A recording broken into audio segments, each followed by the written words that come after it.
Hello, welcome back to Real Talk with Jeff Rutherford. I'm your host, Jeff Rutherford. This is the first episode of Real Talk, and we're celebrating Black History Month with a 28-day project. Throughout the month of February, I'll be sharing some little-known facts about Black history, and we invite you to share with your family and friends. On this first episode, we're looking at Hannibal Barca of Carthage.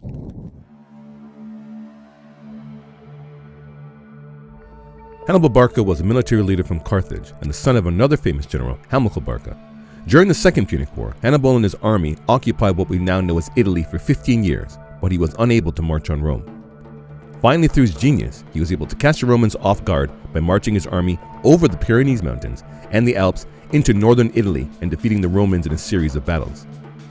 Now, one of the most amazing things he did was use African elephants to stomp the Roman army. As you can see by the images of Hannibal, he has commonly been depicted as a Caucasian male. But as you look at the images going back through history, the images change. It seems the closer you get to the time of Hannibal, the images show him as a totally different person. One can clearly see the latter coins show a person with very European features, and the earlier coins, much closer to the time of Hannibal's death, show a person with African features. Hannibal was a Phoenician, as Carthage was the capital city of Phoenicia. Again, Phoenicians have always been depicted as white. But when you look at the oldest artifacts that were created while the civilization thrived, again, the proof is in how the Phoenicians depicted themselves. And when you think about their geographical location, it's in Africa. So why wouldn't people who lived in Africa look African?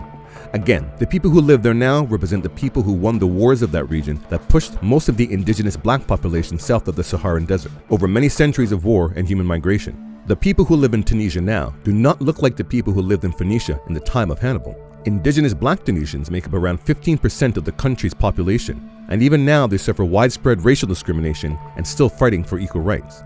No different than the people who live in my area now look like this, but 90 years ago they looked like this, and 200 years ago they looked like this. And those people still suffer widespread racial discrimination and still fighting for their rights. Imagine how much can change in 100 or even thousands of years due to human migration. Interestingly enough, some historians began to look at the proof objectively, and many ultimately concurred that Hannibal was indeed a black man. Even a TV miniseries was made about Hannibal and showed him as a black man. And you know what happened? People lost their minds. People were incensed. People accused the History Channel of lying about the race of Hannibal and falsifying history. In the end, it's all about historiography. Historiography basically means how history was written, and ultimately, those who have power decide how history is written. Regardless of the racial debate, or racist debate for that matter, Hannibal Barca remains one of the most prominent military leaders in human history. Well, that's it for this episode of the 28-Day Project. Stay tuned for the next episode when we're looking at the Dravidians of the Indus Valley Civilization. Don't forget to like and subscribe, and follow me on social media on the links below. Thanks for watching.